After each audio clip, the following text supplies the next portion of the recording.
ಶ್ರದ್ಧಾ walker ಹತ್ಯೆ ಪ್ರಕರಣದಲ್ಲಿ ಮಂಪರು ಪರೀಕ್ಷೆಯಲ್ಲಿ ಪೊಲೀಸರ ಮುಂದೆ ಆಫ್ತಾಬ್ ತನ್ನ ಹೇಳಿಕೆಯನ್ನು ಬದಲಿಸಿದ್ದು, ತಾನು ಡ್ರಗ್ಸ್ಗೆ ಅಡಿಕ್ಟ್ ಆಗಿರುವುದಾಗಿ, ನಿತ್ಯ ಗಾಂಜಾ ಸೇವಿಸುತ್ತಿರುವುದಾಗಿ ಹೇಳಿಕೊಂಡಿದ್ದಾನೆ. ಮೇ 18ರಂದು ದೆಹಲಿಗೆ ಶಿಫ್ಟ್ ಆಗಿದ್ರಿಂದ ಇಬ್ಬರು ಹಣದ ಕೊರತೆ ಎದುರಿಸುತ್ತಿದ್ದೆವು. ಮುಂಬೈನಿಂದ ಲಗೇಜ್ ತರುವುದು ಯಾರು ಎಂದು ಜಗಳ ಮಾಡಿಕೊಂಡಿದ್ದೆವು. ಕೊಲೆಯಾದ ದಿನ ತೀವ್ರ ಮಾತಿನ ಚಕಮಕಿ ನಡೆದಿತ್ತು. ಈ ವೇಳೆ ಜಗಳ ಮುಂದುವರೆದು ನಶೆಯಲ್ಲಿ ಕತ್ತು ಹಿಸುಕಿ ಹತ್ಯೆ ಮಾಡಿರುವುದಾಗಿ, ದೇಹವನ್ನು 35 ಭಾಗವಲ್ಲ ಬದಲಿಗೆ 16 ಭಾಗಗಳಾಗಿ ತುಂಡರಿಸಿ ಫ್ರಿಡ್ಜ್ನಲ್ಲಿ ತುಂಬಿದ್ದೆ, ಸೊಂಟದ ಕೆಳಭಾಗದ ಕಾಲಿನವರೆಗೆ 3 ಭಾಗಗಳಾಗಿ ಮಾಡಿದ್ದೇನೆ, ಮೇಲಿನ ದೇಹ ಮತ್ತು ಒಳಭಾಗಗಳನ್ನು 13 ಭಾಗಗಳಾಗಿ ಕತ್ತರಿಸಿರುವುದಾಗಿ, ತಲೆಯನ್ನು ಗುರುತು ಸಿಗದ ಹಾಗೆ ಸುಟ್ಟು ಎಸೆದಿದ್ದು, ಅದನ್ನು ಕತ್ತರಿಸುವ ಪ್ರಯತ್ನ ಮಾಡಿಲ್ಲ ಎಂದು ಆಫ್ತಾಬ್ ಹೇಳಿದ್ದಾನೆ. ನಿನ್ನೆ ಗುರುವಾರ ತಮಿಳುನಾಡಿನ ಅರಕ್ಕೋಣಂನಲ್ಲಿ ವಂದೇ ಭಾರತ್ ಎಕ್ಸ್ಪ್ರೆಸ್ ರೈಲು ಕರುವಿಗೆ ಡಿಕ್ಕಿ ಹೊಡೆದು ರೈಲಿನಲ್ಲಿ ಡೆಂಟ್ ಕಾಣಿಸಿಕೊಂಡಿದೆ. ಅಪಘಾತಕ್ಕೀಡಾದ ಕರು ಮೃತಪಟ್ಟಿದ್ದು, ಅಪಘಾತ ಸಂಭವಿಸಿದಾಗ ರೈಲು ಗಂಟೆಗೆ 90 ಕಿಲೋಮೀಟರ್ ವೇಗದಲ್ಲಿ ಹೋಗುತ್ತಿತ್ತು ಎಂದು ವರದಿಯಾಗಿದೆ. ಪ್ರಧಾನಿ ನರೇಂದ್ರ ಮೋದಿ ನವೆಂಬರ್ 11ರಂದು ಚೆನ್ನೈ, ಬೆಂಗಳೂರು, ಮೈಸೂರು ಮಾರ್ಗದಲ್ಲಿ ದಕ್ಷಿಣ ಭಾರತದ ಮೊದಲ ವಂದೇ ಭಾರತ್ ಎಕ್ಸ್ಪ್ರೆಸ್ ರೈಲಿಗೆ ಹಸಿರು ನಿಶಾನೆ ತೋರಿಸಿದ್ದರು. ಆದರೆ ಇದು ಕೂಡ ಜಾನುವಾರಿಗೆ ಡಿಕ್ಕಿ ಹೊಡೆದ ಪ್ರಸಂಗ ನಡೆದಿದೆ.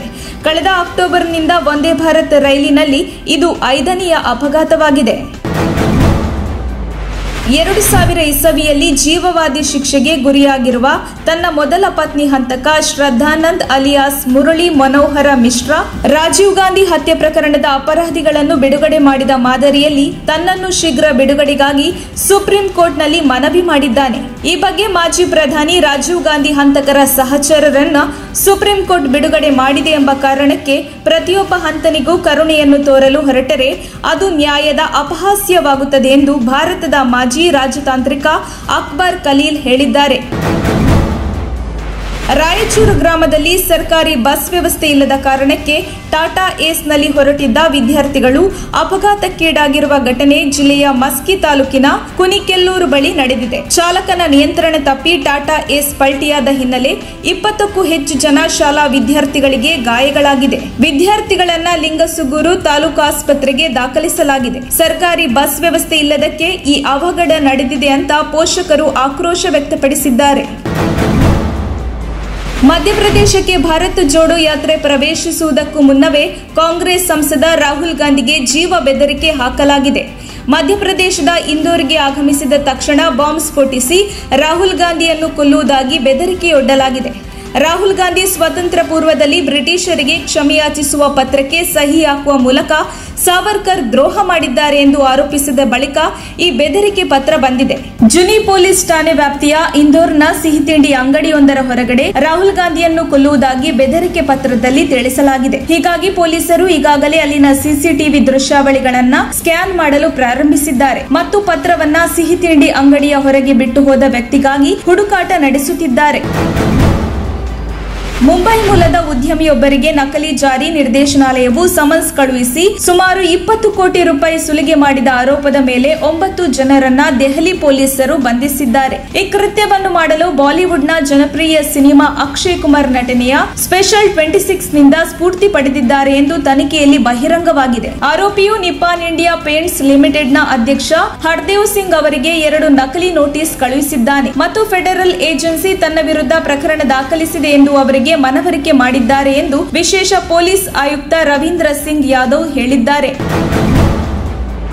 545 PSI ನೇಮಕಾತಿ ಪರೀಕ್ಷೆಯಲ್ಲಿ ಅಕ್ರಮ ಎಸಗಿದ ಪ್ರಕರಣದ ಮೊದಲ ಆರೋಪಿ, ಮೊದಲ ರ್ಯಾಂಕ್ ಪಡೆದ ಅಭ್ಯರ್ಥಿಗೆ ನ್ಯಾಯಾಲಯವು ಜಾಮೀನು ಮಂಜೂರು ಮಾಡಿದೆ. ಪರೀಕ್ಷೆಯಲ್ಲಿ ಮೊದಲ ರ್ಯಾಂಕ್ ಪಡೆದ ರಚನಾಳ ಅಕ್ರಮ ಪ್ರಕರಣ ಬಯಲಾಗುತ್ತಿದ್ದಂತೆ 3 ತಿಂಗಳಿನಿಂದ ನಾಪತ್ತೆಯಾಗಿದ್ದಳು. ಸಿಐಡಿ ತನಿಖೆಯಲ್ಲಿ ರಚನಾ 30 ಲಕ್ಷ ನೀಡಿದ್ದಾರೆಂಬ ಮಾಹಿತಿ ಬಹಿರಂಗವಾಗಿತ್ತು. ಈ ಸಂಬಂಧ 22 ಅಭ್ಯರ್ಥಿಗಳ ವಿರುದ್ಧ ಸಿಐಡಿ ಡಿವೈಎಸ್ಪಿ ನರಸಿಂಹಮೂರ್ತಿ ಹೈಗ್ರೌಂಡ್ಸ್ ಠಾಣೆಯಲ್ಲಿ ದೂರು ನೀಡಿದ್ದರು. ದೂರಿನನ್ವಯ ಪ್ರಕರಣ ದಾಖಲಾಗಿತ್ತು. ರಚನಾ ಸರ್ಕಾರದ ಮರುಪರೀಕ್ಷಾ ಆದೇಶದ ವಿರುದ್ಧದ ಪ್ರತಿಭಟನೆಯಲ್ಲೂ ಭಾಗಿಯಾಗಿದ್ದಳು. ಯಾವಾಗ ತನ್ನ ವಿರುದ್ಧ ಎಫ್ಐಆರ್ ದಾಖಲಾಗಿದೆ ಅಂದಿನಿಂದ ರಚನಾ ನಾಪತ್ತೆಯಾಗಿದ್ದಳು. ಇನ್ಸ್ಟಾಗ್ರಾಂನಲ್ಲಿ ತಮ್ಮ ಹುದ್ದೆಯನ್ನು ಸ್ಪಷ್ಟವಾಗಿ ತೋರಿಸಿದ್ದಕ್ಕಾಗಿ ಅಧಿಕಾರಿಯೊಬ್ಬರನ್ನ ಗುಜರಾತ್ ಚುನಾವಣಾ ವೀಕ್ಷಕರ ಹುದ್ದೆಯಿಂದ ತೆಗೆದುಹಾಕಲಾಗಿದೆ ಎಂದು ಮೂಲಗಳು ತಿಳಿಸಿವೆ. ಅಭಿಷೇಕ್ ಸಿಂಗ್ ಅವರು ತಮ್ಮ ಹುದ್ದೆಯ ಫೋಟೋಗಳನ್ನು ಇನ್ಸ್ಟಾಗ್ರಾಂನಲ್ಲಿ ಹಂಚಿಕೊಂಡಿದ್ದು ತಮ್ಮ ಅಧಿಕೃತ ಸ್ಥಾನವನ್ನು ಪ್ರಚಾರ ಪಡೆಯುವುದಕ್ಕಾಗಿ ಬಳಸಿಕೊಂಡಿದ್ದಾರೆ ಎಂದು ಚುನಾವಣಾ ಆಯೋಗ ಹೇಳಿದೆ. ಉತ್ತರ ಪ್ರದೇಶದ ಕೇಡರ್ ಅಧಿಕಾರಿಯಾಗಿರುವ ಅಭಿಷೇಕ್ ಸಿಂಗ್ ಅವರನ್ನು ಅಹಮದಾಬಾದ್ನ ಬಾಪುನಗರ ಮತ್ತು ಅರ್ಸಾವ ಎಂಬ 2 ವಿಧಾನಸಭಾ ಕ್ಷೇತ್ರಗಳಿಗೆ ಸಾಮಾನ್ಯ ವೀಕ್ಷಕರನ್ನಾಗಿ ನೇಮಿಸಲಾಗಿತ್ತು. ಚಾಮರಾಜನಗರದಲ್ಲಿ ಬ್ಯಾಂಕ್ ಒಂದು ತಾನು ನೀಡಿದ ಸಾಲಕ್ಕಿಂತ ಹೆಚ್ಚಿಗೆ ಹಣ ವಸೂಲಿ ಮಾಡಿಕೊಳ್ಳಲು ಮುಂದಾಗಿರುವ ಆರೋಪ ಕೇಳಿಬಂದಿದೆ. ಜಿಲ್ಲೆಯ ಗುಂಡ್ಲುಪೇಟೆ ನಿವಾಸಿ ಪ್ರಕಾಶ್ ಎಂಬುವರು 2012ರಲ್ಲಿ ಕೆಎಸ್ಎಫ್ಸಿ ಬ್ಯಾಂಕ್ನಿಂದ 84 ಲಕ್ಷ ಸಾಲ ಪಡೆದಿದ್ದರು. ಈ ಹಣದಿಂದ ಗುಂಡ್ಲುಪೇಟೆ ಪಟ್ಟಣದಲ್ಲಿರುವ ಸ್ವಂತ ಜಾಗದಲ್ಲಿ ಲಾಡ್ಜ್ ನಿರ್ಮಾಣ ಮಾಡಿದ್ದರು. ಬಳಿಕ 37 ಲಕ್ಷವನ್ನು 2015ರವರೆಗೆ ಮರುಪಾವತಿ ಮಾಡಿದ್ದರು. ಆದರೆ ಬ್ಯಾಂಕ್ ಮಾತ್ರ ಈ ಹಣವನ್ನು ಬಡ್ಡಿಗೆ ಜಮಾ ಮಾಡಿಕೊಂಡಿದ್ದು ಈಗ 4 ಕೋಟಿ ರೂಪಾಯಿ ಕಟ್ಟಿ ಎನ್ನುತ್ತಿದೆ.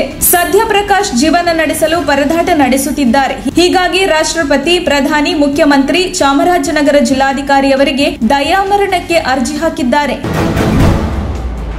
ನಿರಾಶ್ರಿತರ ಶಿಬಿರದಲ್ಲಿ ಭಾರೀ ಅಗ್ನಿ ಅವಘಡ ಉಂಟಾಗಿ 7 ಮಕ್ಕಳು ಸೇರಿದಂತೆ 21 ಜನರು ಸಜೀವ ದಹನಗೊಂಡಿರುವ ಘಟನೆ ಇಸ್ರೇಲ್ನ ಗಜಾ ಪಟ್ಟಣದಲ್ಲಿ ನಡೆದಿದೆ.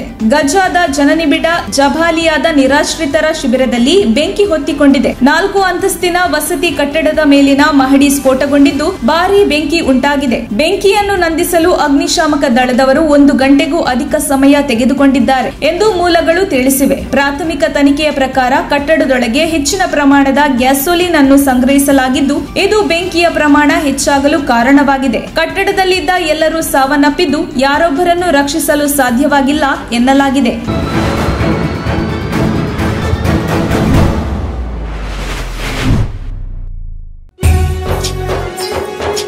ನಿಮ್ಮ ಮೆಚ್ಚಿನ ನಮ್ಮ ತುಮಕೂರು ಮಾಧ್ಯಮ 1 ವರ್ಷ ಪೂರೈಸಿದ ಈ ಸಂದರ್ಭದಲ್ಲಿ ನಮ್ಮ ತುಮಕೂರು ಮಾಧ್ಯಮ ನಿಮಗೆ ಧನ್ಯವಾದಗಳನ್ನ ತಿಳಿಸುತ್ತದೆ ಮತ್ತು ನಿಮ್ಮ ಪ್ರೀತಿಗೆ ಸದಾ ಚಿರಋಣಿಯಾಗಿರುತ್ತದೆ.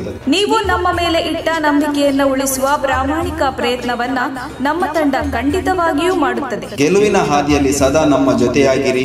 ನಮ್ಮ ಚಾನೆಲ್ ಅನ್ನು ಸಬ್ಸ್ಕ್ರೈಬ್ ಮಾಡಿ. ಸುದ್ದಿ ಅನ್ನೋದು ಬರೀ ಕಥೆಯಾಗದೆ ನಮ್ದ ಜೀವ ಗಾಳಿಗೆ ಬೆಳಕಾಗಿದೆ, ಗೆಲುವಿನ ಹಾದಿಯಲ್ಲಿ ನಗು ಮೂಡಿದೆ.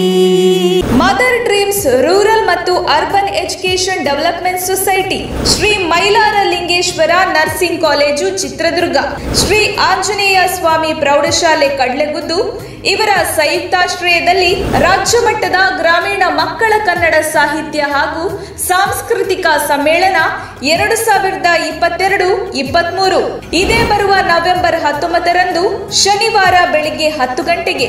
ಸ್ಥಳ ವೀರಯೋಧ GS ಪ್ರಭಾಕರ ಸಭಾಂಗಣ, ಕಡ್ಲೆಗುದ್ದು, ಚಿತ್ರದುರ್ಗ ತಾಲೂಕು. ಈ ಕಾರ್ಯಕ್ರಮದ ಸಂಪೂರ್ಣ ನೇರ ಪ್ರಸಾರವನ್ನ ನಮ್ಮ ತುಮಕೂರು ಮಾಧ್ಯಮದಲ್ಲಿ ಪ್ರಸಾರ ಮಾಡಲಾಗುವುದು. ತಪ್ಪದೇ ವೀಕ್ಷಿಸಿ. ನಾನು ಪ್ರಣಯ, ಜಿ ಕನ್ನಡ ವಾಹಿನಿಯ ಡ್ಯಾನ್ಸ್ ಕರ್ನಾಟಕ ಡ್ಯಾನ್ಸ್ ಸೀಸನ್ 6ರ ವಿಜೇತೆ.